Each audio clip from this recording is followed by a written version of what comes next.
Amen.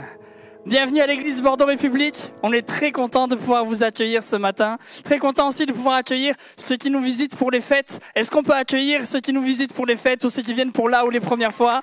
Bienvenue à chacun d'entre vous. On est très content d'être avec vous.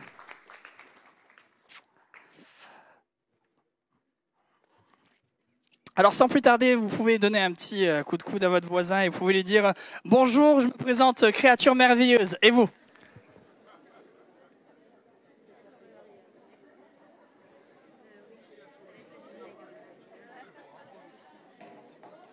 Alors, j'ai pas dit de dire à l'autre qu'il était une créature merveilleuse, hein? Attention.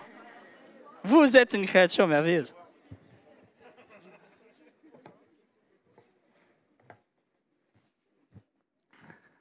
Alors, je suis content d'être avec vous ce matin, les amis. Ça fait longtemps. Eh ben, bienvenue en tout cas. Vraiment, je suis très content d'être avec vous. Ça fait un petit moment qu'on ne s'était peut-être pas vu. Du moins, en tout cas, j'aimerais commencer simplement par véritablement vous remercier. Avec mon épouse, on est en charge de la jeunesse et des ados et j'ai envie de vous dire, on vit des temps extraordinaires avec eux. Alors c'est vrai qu'on a eu un mois de novembre assez chargé. On a commencé le mois de novembre avec un week-end avec les ados, Move Teens. C'était des temps bénis, des temps où il y a des ados qui ont donné leur vie à Jésus. C'est extraordinaire. Merci pour ce qu'il fait dans les vies. Ensuite, on a continué. Du coup, là, on a quelques photos avec les jeunes. On est parti à Père-Guillot pour un week-end d'intégration où on a pu passer des temps bénis, des temps où certains ont pu se rencontrer. Certains, justement, ont pu aussi donner leur vie à Christ. Ils ont pu se rapprocher de Dieu. Et c'est vraiment des temps que l'on cherche, vraiment. Et on a terminé ensuite avec certains leaders au sein de la jeunesse, des ados et de l'enfance et des pré-ados. On est parti j'allais dire dans le nord, au centre de la France, à Montluçon, pour le forum des leaders, où justement, certains ont pu continuer de se former. Ils ont pu recevoir un enseignement pour justement prendre soin des ados, des pré-ados, des enfants et des jeunes. Et je tenais vraiment à vous remercier parce que ce qu'on vit, c'est extraordinaire avec eux. Et en réalité, avec mon épouse, on sait qu'on est porté par chacun d'entre vous. On sait que c'est Dieu qui agit. Mais j'ai envie de vous dire, les amis, on fait une super équipe. Parce que moi, avec mon épouse et les équipes d'animateurs et toutes ces choses, on est là, nous, on s'aime. Mais vous, on sait que vous arrosez dans la prière. On sait que vous êtes derrière nous. Et ce qui est extraordinaire, c'est que derrière, Dieu, il fait croître. Merci. Merci vraiment parce que c'est extraordinaire de pouvoir se sentir porté par son Église. On sait que vous priez pour nous, on sait que vous priez pour les ados, pour les enfants, pour les jeunes, pour les pré-ados. Et je tenais vraiment à vous remercier pour ça ce matin. Vraiment, merci beaucoup. Alors nous sommes à 2 jours de Noël. J'espère que vous êtes prêts. J'espère que... Oula, il y en a certains, peut-être que certains ne sont pas prêts. Mais j'espère que vous avez fini les cadeaux, que vous avez commencé peut-être, je ne sais pas, à réaliser le repas ou quoi que ce soit. Est-ce que vos estomacs sont prêts aussi? Parce qu'il faut le dire. En tout cas, pour être franc, après avoir vécu du coup notre merveilleux spectacle de Noël de la semaine dernière, avec justement un message qui parlait de l'espoir et qui parlait de Noël, je me voyais mal venir et me dire, bon, ben, on va reparler de Noël. Et d'un autre côté, je me voyais mal ne pas parler de Noël à 2 jours de Noël. Alors le titre de mon message ce matin, c'est « Ce que Noël dit sur toi ». Ce que Noël dit sur toi. Je crois qu'à travers cette période de Noël, nous allons justement fêter la naissance de notre Sauveur. Et je veux croire que Dieu aussi a un message pour chacun d'entre nous. Pour chacun d'entre nous, à travers justement cette fête de Noël. Et c'est pourquoi ce matin, nous allons voir ensemble une des prophéties qui annonce la venue de Jésus. Et nous allons découvrir ce qu'elle veut dire aussi pour chacun d'entre nous. Sans plus tarder, je vous invite à ouvrir la parole de Dieu avec moi dans Michée chapitre 5 au verset 1er ou au verset 2 selon les traductions. Michée chapitre 5, verset 1er ou verset 2. Et si tu n'as pas ta Bible, bien sûr, tu peux suivre avec moi à l'écran. Michée chapitre 5, verset 1er ou verset 2.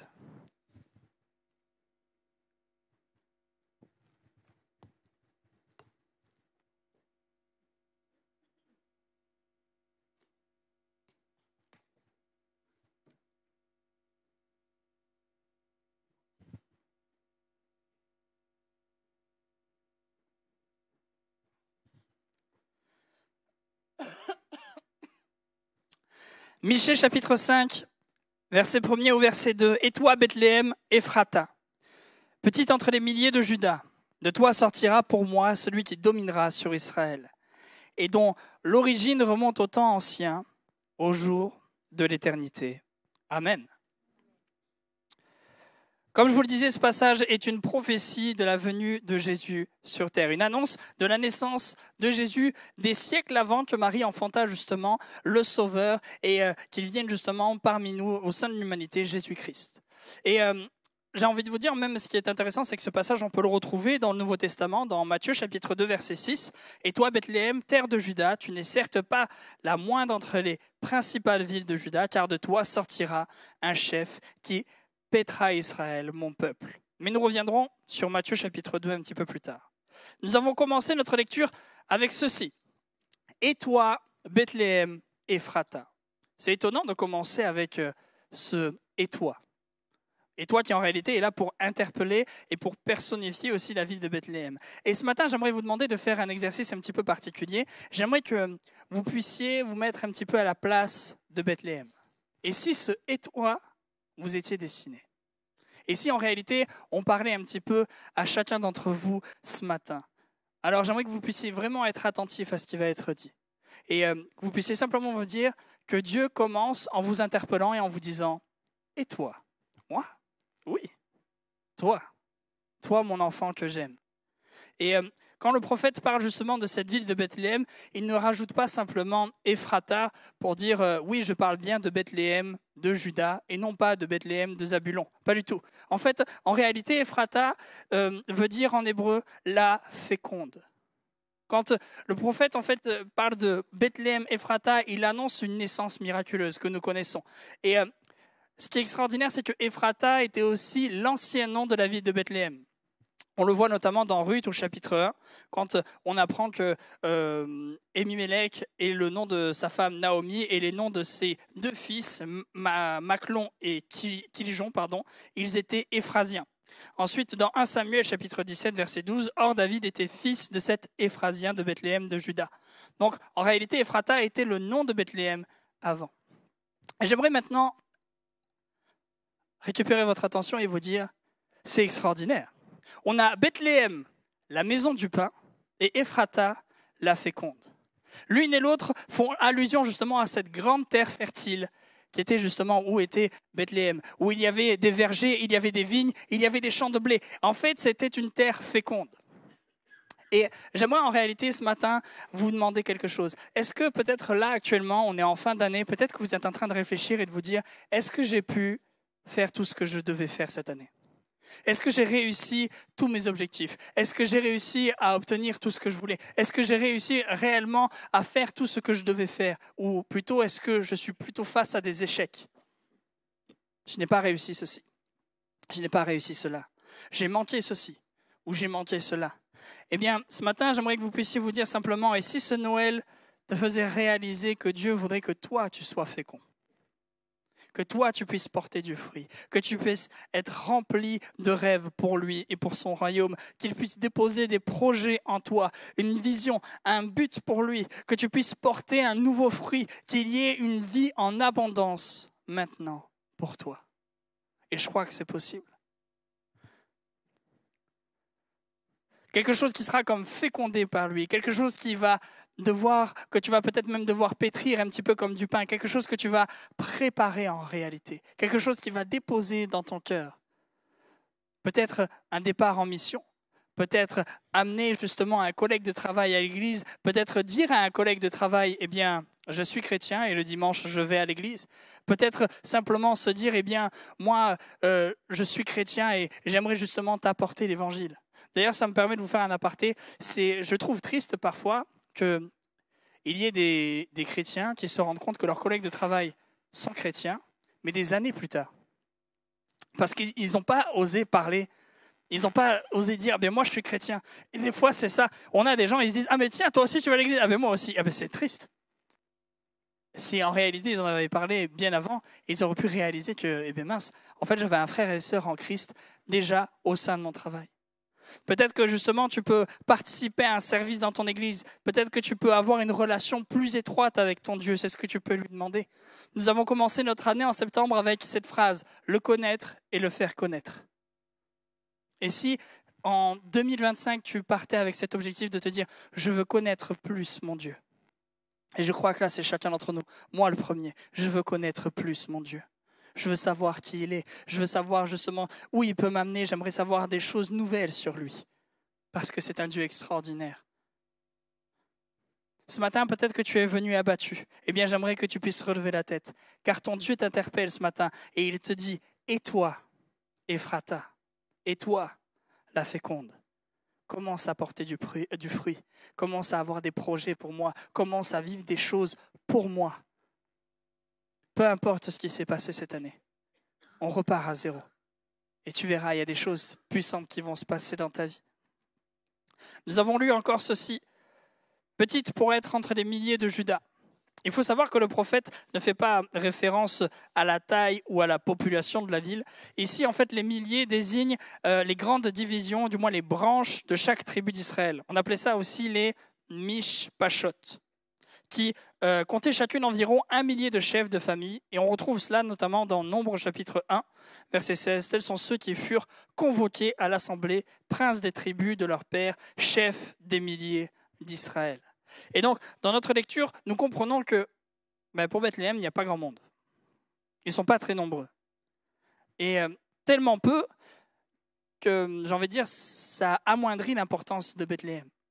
Bethléem est sans importance, à un point que même dans le livre de Josué, Bethléem n'est pas mentionné parmi les villes de Juda. Et j'aimerais maintenant parler à plusieurs qui peut-être ont été, délaissés ou piétinés, des personnes qui se disent, moi, en fait, je suis sans importance. Des personnes qui ont été rabaissées, des personnes qui n'ont pas confiance en eux, des personnes qui se disent, mais moi, je suis l'enfant qu'on a toujours oublié. Moi, personnellement, j'ai déjà rencontré des ados ou des jeunes qui m'ont dit ça. Moi, j'étais l'enfant qu'on oubliait tout le temps. Des fois, on partait de l'église et moi, j'étais tout seul ici.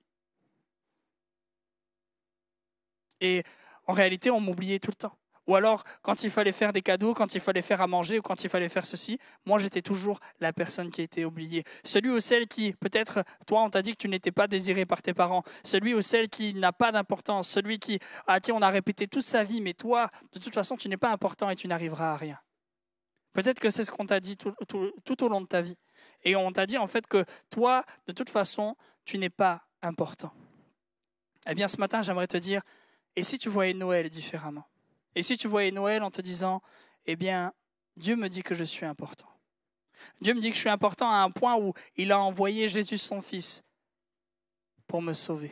Parce que je suis tellement précieux, je suis tellement précieuse à ses yeux, qu'il a fait naître son Fils ici même, sur cette planète, pour qu'ensuite je puisse venir à lui, que je sois sauvé totalement, que je puisse le rencontrer et que aujourd'hui je puisse vivre une vie nouvelle. Tu es important. Tu es important aux yeux de Dieu.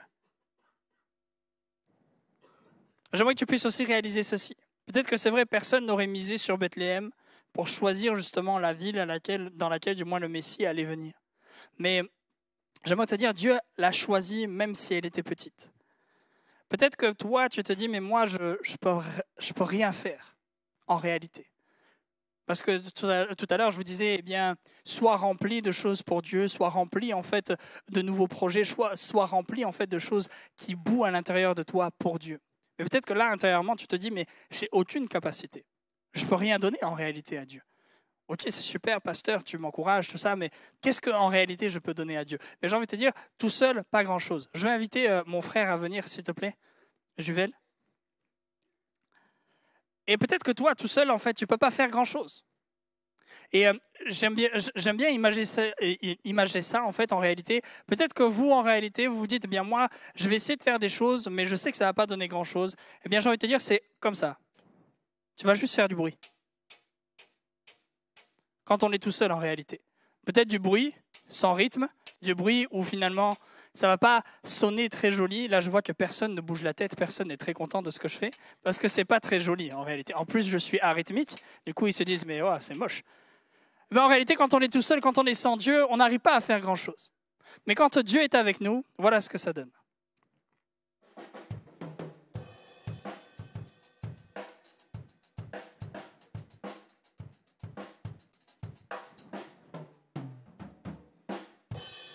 Merci beaucoup.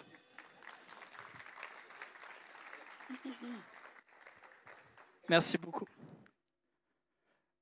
Alors, mon ami, ce matin, c'est vrai que tout seul, tu n'arriveras pas à faire grand-chose. Mais si tu mets Dieu avec toi dans la balance, et puis j'ai envie de te dire, tu es important. Tu es important parce que justement, il veut te choisir toi. Peu importe qui tu es, il veut te choisir toi, il veut faire des choses avec toi. Et tu verras, tu vas faire des choses extraordinaires avec lui. Je crois que peut-être même tu arriveras à faire venir des personnes à l'église. Peut-être que toi, c'est ton plus grand rêve, réussir à faire venir des gens dans l'église. Tu vas y arriver avec l'aide de Dieu. Peut-être que pour toi, tu aimerais justement te dire, eh bien, j'aimerais un jour sortir avec le groupe d'évangélisation. Mais je suis trop timide, je n'ai pas l'impression que je pourrais le faire. Je crois qu'un jour, tu pourras y arriver.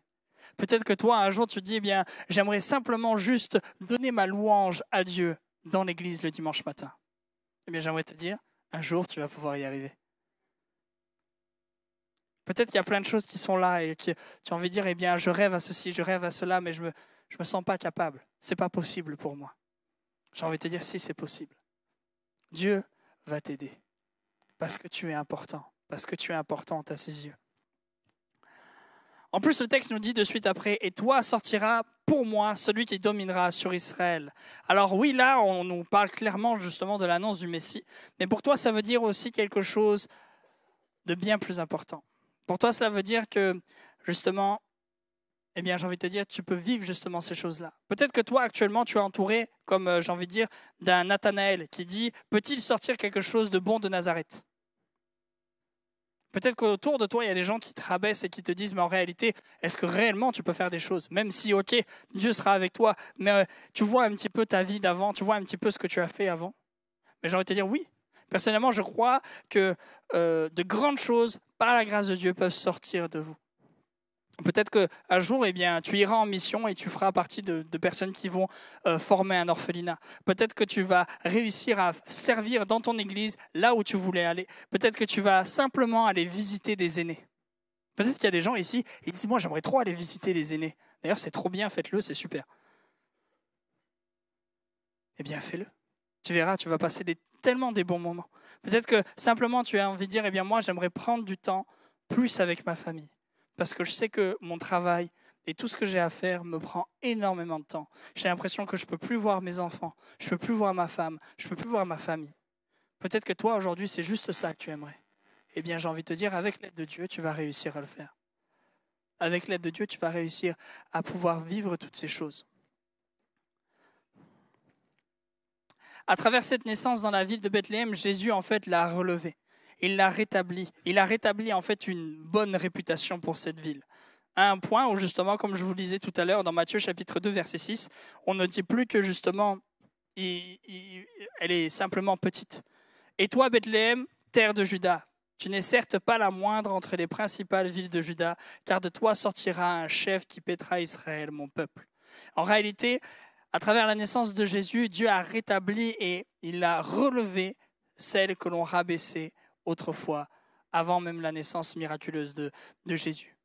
Eh bien, j'ai envie de te dire, toi aussi, ce matin, tu peux être relevé. Tu peux justement être rétabli dans tout ce que tu fais. Peut-être que toi, aujourd'hui, eh bien, tu as envie de dire, eh bien, on m'a tellement rabaissé, on m'a tellement en fait humilié, même quand parfois je servais, même quand parfois je me donnais. On m'a tellement en fait mis des bâtons dans les roues ou quoi que ce soit, que j'en ai même perdu l'envie. Et j'ai envie de te dire, Jésus, ce matin, il veut te relever et il veut te rétablir. Et Jésus veut te relever et il veut te rétablir ce matin.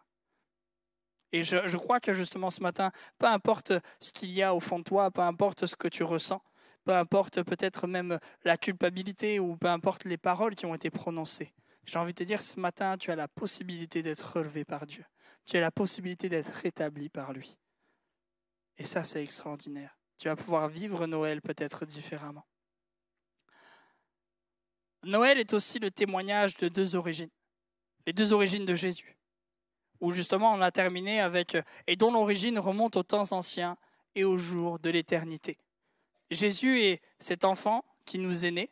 Il a cette origine terrestre, mais il est aussi celui qui est appelé Dieu fort, avec cette origine divine. Et dans le texte original en hébreu, nous voyons que le mot « origine » en réalité est écrit au pluriel. Et donc ça donne les origines. Et à travers ces mots, en fait, le prophète appuie sur la divinité de celui qui viendra en tant que Messie. Car oui, les origines du Messie remontent au-delà même de la création et On connaît tous ce passage dans Jean chapitre 1. Au commencement était la parole et la parole était avec Dieu.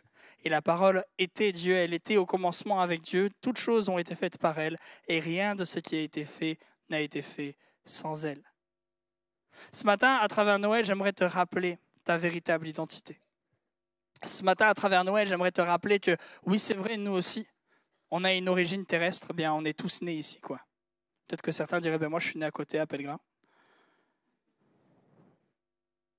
Mais on est tous appelés à vivre ailleurs. On a tous quelque chose de divin en nous. On a le Saint-Esprit. Eh bien, j'aimerais te rappeler ta véritable identité. Peut-être que ce matin, certains ont oublié qu'ils étaient enfants de Dieu. Parfois, on oublie qu'en réalité, nous ne sommes pas de ce monde. C'est vrai que Dieu nous a mis dans le monde, mais nous ne sommes pas d'ici. Nous sommes appelés justement à vivre l'éternité. Nous sommes appelés justement à vivre quelque chose de complètement nouveau.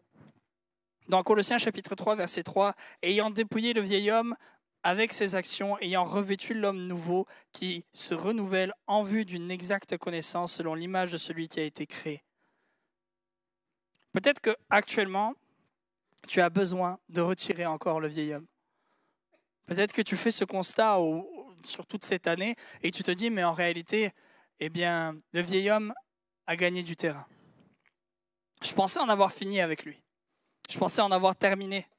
Mais le vieil homme est revenu à la charge. En réalité, j'ai oublié mon identité d'enfant de Dieu. J'ai oublié qui j'étais réellement. Et parfois, en fait, on oublie un petit peu comment ça peut se passer.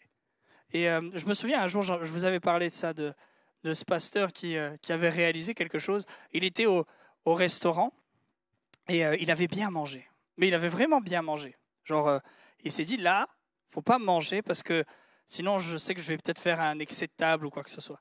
Et vient la carte des desserts. Et là, il y a une tête, il y a une voix qui est au fond de lui et qui lui dit, oh, moi, je veux de la tarte. Et lui, dans sa conscience, il se dit, non, c'est pas possible, on a bien mangé et tout ça. Et il se dit, non, on va être sage, on va être raisonnable, on va pas manger de cette tarte. Et puis, au fond de lui, il y a encore cette voix qui lui dit, mais moi, je veux de la tarte en vrai. Elle a l'air tellement bonne, en plus, elle est magnifique, regarde comme elle est belle et tout ça. Et lui, il se dit, non, j'en ai pas besoin. Sa conscience lui dit, t'as pas besoin de cette tarte, t'as bien mangé, tout va bien. Et au fond de lui, il y a encore cette voix qui lui dit, moi, je veux de la tarte. Et là, il se dit, on va regarder le prix quand même. Hein. Et puis finalement, il a pris de la tarte. Eh bien, peut-être qu'en réalité, vous dites, eh bien, c'est bête d'être tombé comme ça. Mais j'ai envie de vous dire, c'est un petit peu comme ça que ça se passe parfois. Il y a le vieil homme qui revient et qui commence à reprendre du terrain sur certains domaines de nos vies. Et puis, on réalise que, mince, j'ai oublié ma véritable identité. J'ai oublié que j'étais un enfant de Dieu. J'ai oublié en fait à qui j'appartenais en réalité. Que je n'appartiens pas à ce monde. Je n'ai pas besoin en fait de ressembler à ce monde. Je n'ai pas besoin de ressembler aux autres. Moi, j'ai simplement besoin de ressembler à mon Sauveur. J'ai simplement besoin de prendre exemple sur lui jour après jour. Ce matin, tu as la possibilité de revêtir l'homme nouveau à nouveau, de marcher dans ce que l'on appelle la sanctification. J'aimerais vraiment te dire, tu n'es pas une personne de ce monde. Tu es un enfant de Dieu. Et j'ai envie de te dire, pour toi, ça change tout. Ça change véritablement tout.